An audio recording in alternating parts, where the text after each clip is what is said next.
இறைவா, நீ இருக்கின்றாயா?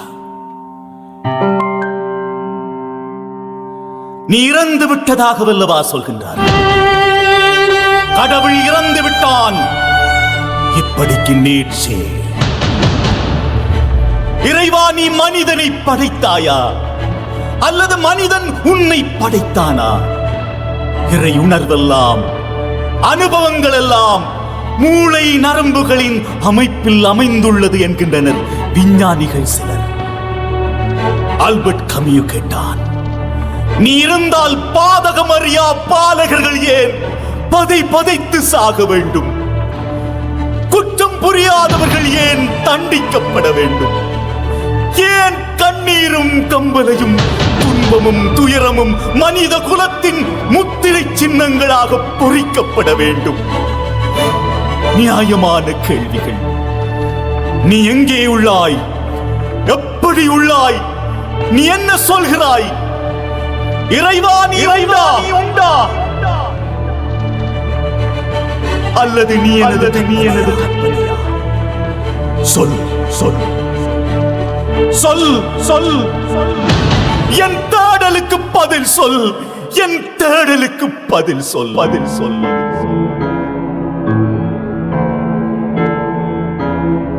மனிதா, நீ இருக்கின்றாயா? கடவுள் இறந்து விட்டான் என்று நீ பிரகடனம் செய்தாய். அப்படிப்பட்ட நீயே இறந்து விட்டாய் என்கின்றனர் உளவியலாளர் சிலர்.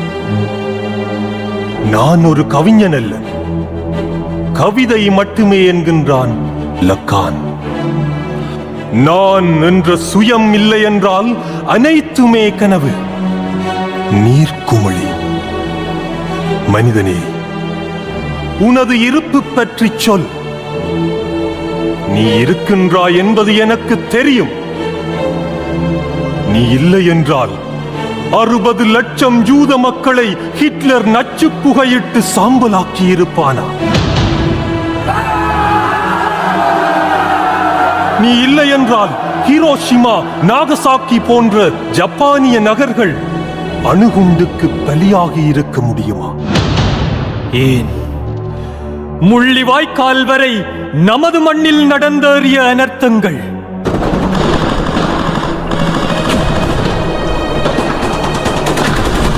இரத்த வெள்ளமும் உயிர் பலிகளும் சித்திரவதை முகாம்களும் சிறைச்சாலைகளும், இன்று உள்ளங்களை உலுக்கும் காசாவின் அவலங்கள், ஈரான் இஸ்ரவேல் போர்க்கொடூரங்கள். நீ உண்டு, உனது அசுர குணம் வாழ்கின்றது என்பதை காட்டுகின்றன. நீ இருக்கின்றாய். உன் கோலங்கள், கோணங்கள், முகங்கள், முக்காடுகள் அனைத்தையும் நான் பார்க்க வேண்டும். கிரேக்க ஞானியைப் போல் பட்டப்பகலில் விளக்குடன் நான் தேடலில் ஈடுபடவில்லை. விளக்கின்றி மனிதனை தேடுகின்றேன். மனிதனே, மனிதனே, மனிதனே, மனிதனே. சாந்தி, சாந்தி, சாந்தி. மனிதமே நில், நில். மனிதமே, உன் உறைவிடம் ஏது? உன்னை நான் பார்க்க வேண்டும். உன்னை நான் புரிய வேண்டும். உன்னை நான் உணர வேண்டும். அண்டகோள வரலாற்றின் ஒரு கட்டத்தில் உருவாகி படிப்படியாக அறிவிலும் பண்பாட்டிலும் வளர்ந்து வருபவர்கள்தான் பகுத்தறிவு மனிதர்கள் என்பது உண்மையானால், மனித பிறவிகளின் உயர்ந்த தலை சிறந்த விழுமியங்களை நிறைவாக பெற்ற மனிதம், மனித வளர்ச்சியின் உச்சம் வெறும் கதையா, கற்பனையா? என்னுடன் பிறப்புகளே கூறுங்கள். மனிதமே, மனிதமே, என் தேடலுக்கு விடை தருவாயா? என் தேடலுக்கு விடை தருவாயா?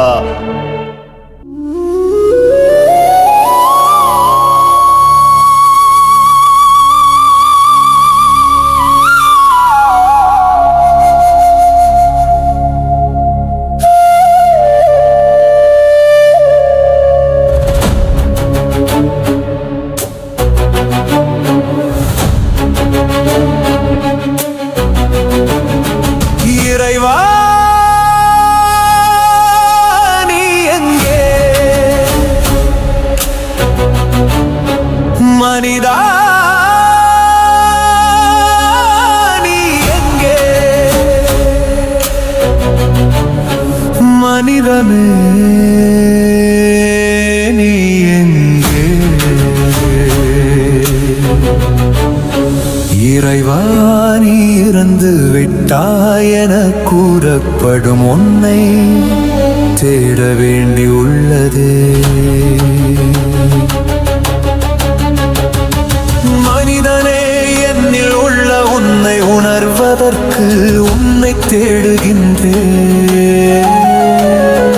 மனிதனே உன் நிறைவை நான் காடு மட்டும் நிம்மதியற்றவனாக தேடுவேன். இறைவனே மனிதமே மனிதமே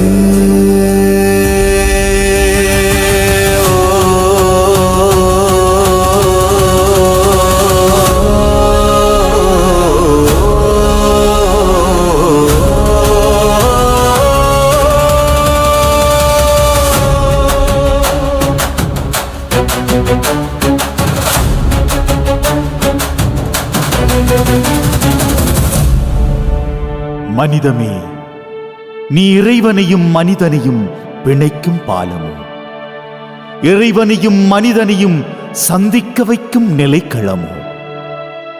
வாருங்கள், இறைவனை தேடும் நீயும் மனிதனை தேடும் நீயும் மனிதத்தை தேடும் நானுமாக இணைந்து தேடுவோம்.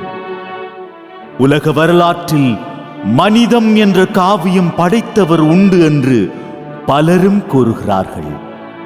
அவரை, அந்நாயகனை தேடுவோம் தேடுவோம். மக்களே, மனம் திரும்புங்கள். இறையரசு அண்மித்து விட்டது. உங்கள் உள்ளங்களை தூய்மையாக்கி புது மனிதர்களாக மாறுங்கள். மனம் மாறுங்கள். சமயவாதிகளே, ஆண்டவன் பெயரால், ஆன்மீகத்தின் பெயரால் அனாதரவற்ற மக்கள் மேல் சுமத்த முடியாத பாரங்களை சுமத்தும் பரிசெயரே, சதுசேயரே, கடவுளால் தேர்ந்தெடுக்கப்பட்டவர் என்றும் ஆபிரகாமின் வழித்தோன்றல்கள் என்றும் பெருமிதமாக கொள்கிறீர்கள். அடிமரத்தில் கோடரி வைக்கப்பட்டு விட்டது. நற்கனி கொடாத மரமெல்லாம் வெட்டப்பட்டு தீக்கிரையாக்கப்படும். மனம் திரும்புங்கள், மனம் திரும்புங்கள். போதகரே, வரி வசூலிப்பவன் நான். இறையரசுக்கு தகுதியாவதற்கு நான் என்ன செய்ய வேண்டும்? குறிக்கப்பட்ட தொகைக்கு மேல் அநியாயமாக வரி எடுக்க வேண்டாம். குறிப்பாக ஏழை எளியவர்களை வருத்த வேண்டாம். போதகரே, நான் வசதியாக வாழ்கிறேன். என்னிடம் எல்லாமே உண்டு. நான் நல்லது, நல்லது. பொருள் படைத்த நீ ஆள முடியாது திண்டாடும் உன் அயலவருடன் செல்வத்தை பகிர்ந்து வாழ். போதகரே, சட்டத்தை நிலைநாட்ட வேண்டிய படைவீரர் நாம் என்ன செய்ய வேண்டும்? சட்டத்தின் பெயரால், நாட்டின் பெயரால், அமைதியின் பெயரால் அழிவையும் அக்கிரமத்தையும் செய்ய வேண்டாம். குறிப்பாக குழந்தைகள், பெண்கள், முதியவர்கள் உங்களால் பாதுகாக்கப்பட வேண்டியவர்கள். உயிர்களை மதியுங்கள். போதகரை, நான் புரட்சிவாதி. யூத மண்ணில் அந்நியரான ரோமையர் ஆட்சி புரிவதை ஆணித்தரமாக வன்முறையால் எதிர்த்து எம் மண்ணின் விடுதலைக்காய் என் உடல், பொருள், ஆவி அனைத்தையும் அர்ப்பணிக்கிறேன். ஒருவன் உலகம் முழுவதும் தனதாக்கிக் கொண்ட பின் தன் ஆன்மாவை இழந்தால் அதனால் ஆகும் பயன் என்ன? நீதியினதும் நியாயத்தினதும் தாகம் அறத்தின்பால் நெறிப்படுத்தப்பட்டு அழிவுகளை தவிர்த்து அனைத்து உயிர்களையும் மதித்து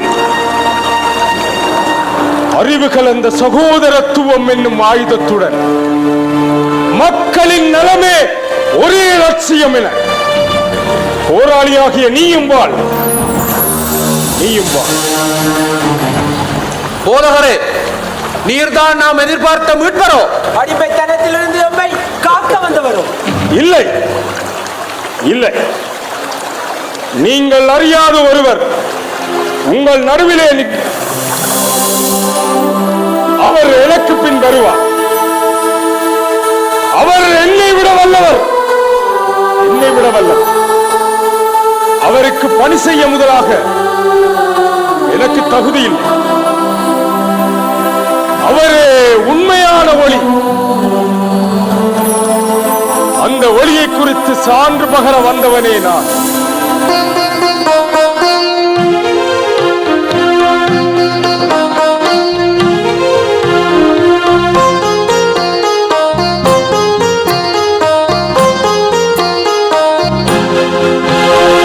ஒரு புறம் இறைவன், மறுபுறம் மனிதன், இரண்டுக்கும் நடுவே மனிதத்தின் இருப்பு. ஒரு புறம் இறைவன், மறுபுறம் மனிதன், இரண்டுக்கும் நடுவே மனிதத்தின் இருப்பு.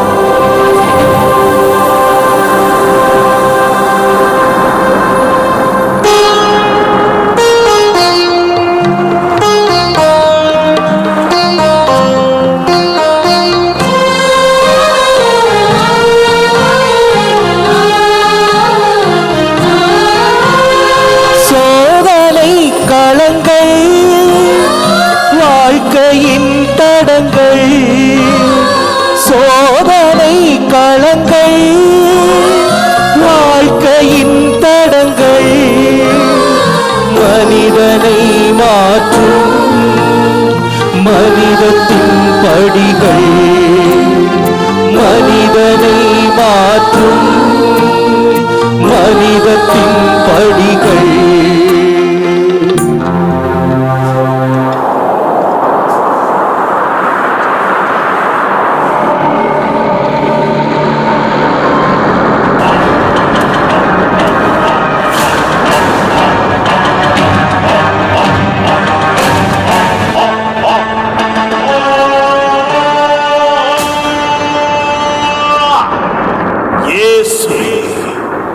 நீர் உன்னத கடவுளின் ஒரே ஒரு மகன்.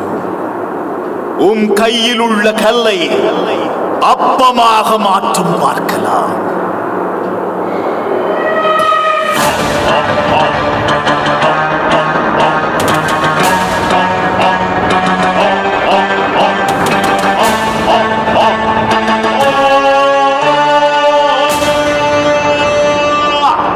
ஒருவன் அப்பத்தினால் மட்டுமா வாழ்கின்றான்? இறைவன் திருச்சொற்கள் ஒவ்வொன்றினாலும் உயிர் வாழ்கின்றான்.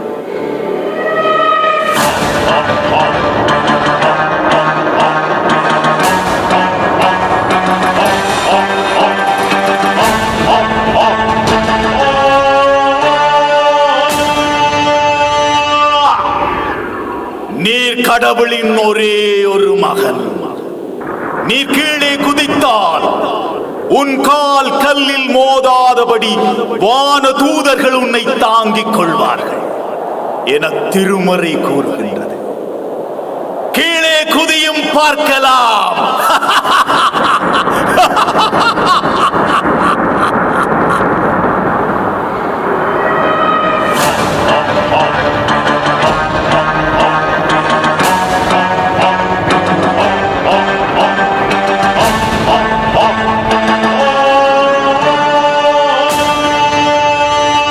அதே நூலில் உன் இறைவனாகிய ஆண்டவரை சோதியாதே என்றும் எழுதியுள்ளது.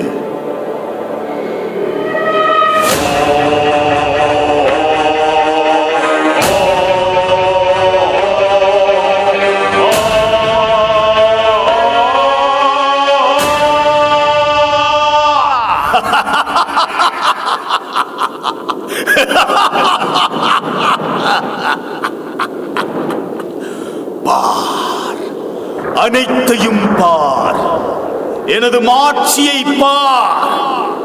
அரச கட்டில்கள், சுகபோகங்கள் எல்லாமே உம்முடையவை. அவைகள் அனைத்தையும் உமக்கு தருவேன். முதலில் என்னை வணங்கும்.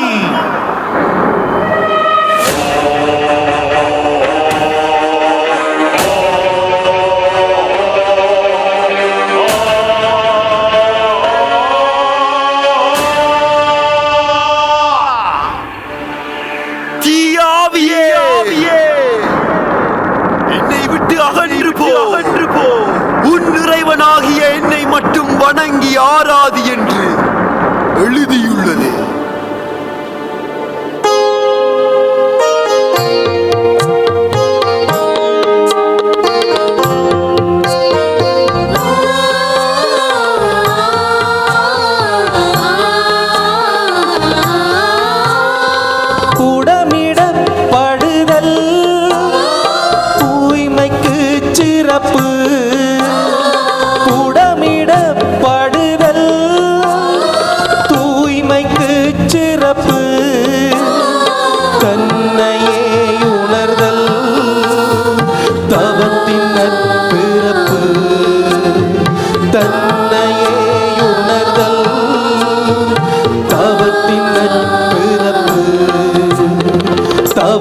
நட்பிறப்பு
வெளியே சொன்னால் குற்றம். சோடிகளில் எதுவும் மிச்சமா இல்லையா? இதற்கும் நான் போய் பார்த்து வருகிறேன். திருமண வீட்டில் குடிப்பதற்கு திராட்சை ரசம் இல்லை என்றால் எவ்வாறு ஆனலாம்?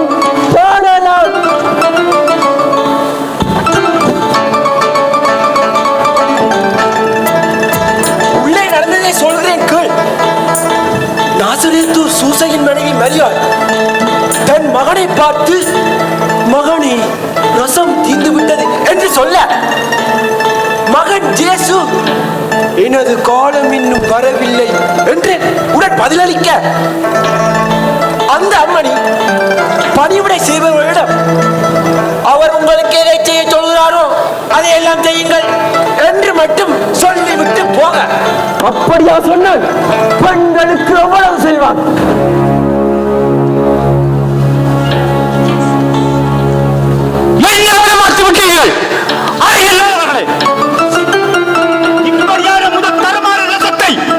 மறைத்து வைத்துவிட்டு எதற்காக தரமற்றதை முதலில் பரிமாறினீர்கள்? என்று சொன்னார். 6 கச்சாடிகளில் தண்ணீரை நிரப்பும்படி ஜேசு படித்தார். நாங்களும் நிரப்பினோம். வானத்தை நோக்கி வேண்டினார். ஆசீர்வதித்து பின் முகர்ந்து பாருங்கள். சுவைத்தோம். ஆஹா, பந்தி மேற்பார்வையாளரிடம் எடுத்து செல்லுங்கள் என்றார். கொண்டு வந்துள்ளோம். நீங்கள் நன்றாக மது அறிந்து விட்டீர்கள். நீங்கள் நன்றாக கதை வைப்பீர்கள். எடுத்து செல்லுங்கள்.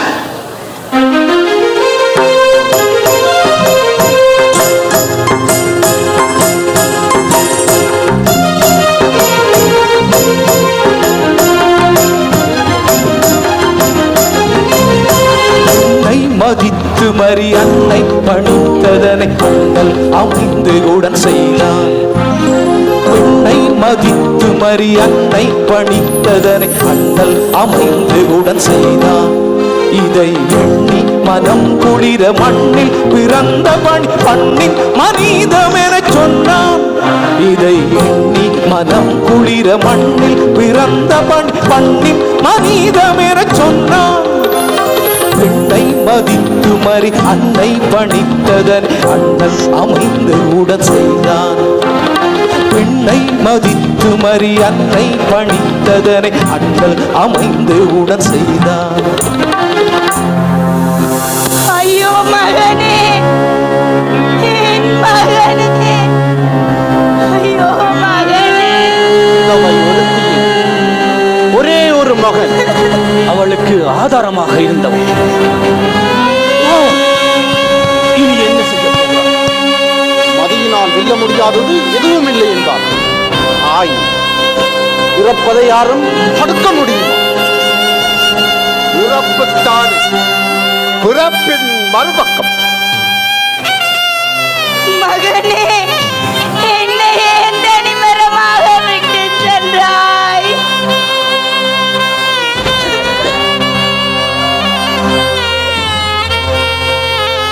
அனுதாபம் காட்ட 1000 பேர் திரண்டாள். இளைஞனின் உயிரை திரும்பவும் கொடுக்க முடியுமா?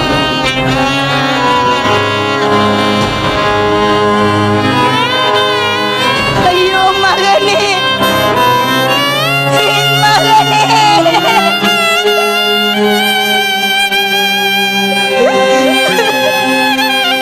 உன்னை பார்த்து நான் வருத்தப்படுகிறேன். இறைவனால் முடியாதது எதுவும் இல்லை என்பதை நம்புகிறேன். ஐயா, அந்த இறைவனை கைகூப்பி வேண்டாத பொழுதில்லையே. யார்தான் இனிமேல் எனக்கு படியளக்க போகிறார்கள்? ஐயோ மகனே, என் அறிவின் செல்வமே, கண்ணே, மணியே, என்னை ஏன் தனிமரமாக விட்டு சென்றாய்? அழாதே, அழாதே. சற்று விலகி இடம் விடுங்கள்.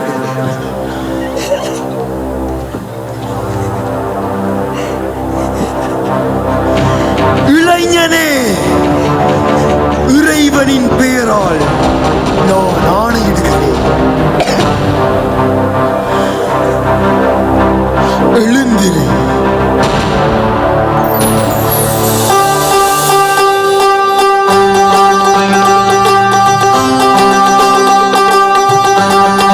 என் மகன் உயிர் போய்விட்டான்.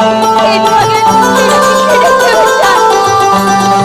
மகனே, என் அறிவின் செல்வமே.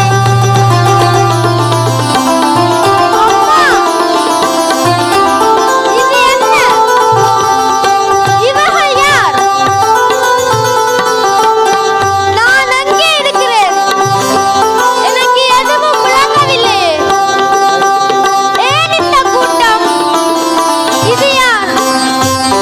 இவர்தான் உனக்கு உயிர்ப்பித்து தந்த இயேசு. இறந்து போன உனக்கு வாழ்வு தந்தவர். எழுந்து நின்று தண்டனிட்டு இவ்வல்லலை வணங்கு.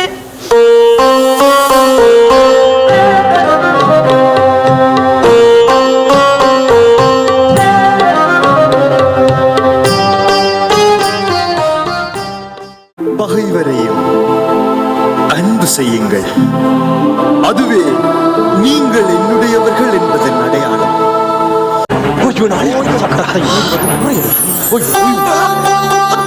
நீங்கள் இக்குழந்தைகளைப் போல் மாறாவிட விண்ணரசில் நுழைய மாட்டீர்கள். உங்களுள் குற்றம் இல்லாதவன் முதலில் இவள் மேல் கல்லை வீசட்டும். எம்முள் மலிந்து காணப்படுகின்ற போட்டி, பொறாமை, குழு மனப்பான்மை, சதி முயற்சி, காட்டிக் கொடுத்தல், இவைகளாலேதான் அந்நியர்கள் நம்மை லேசாக ஆள முடிகிறது.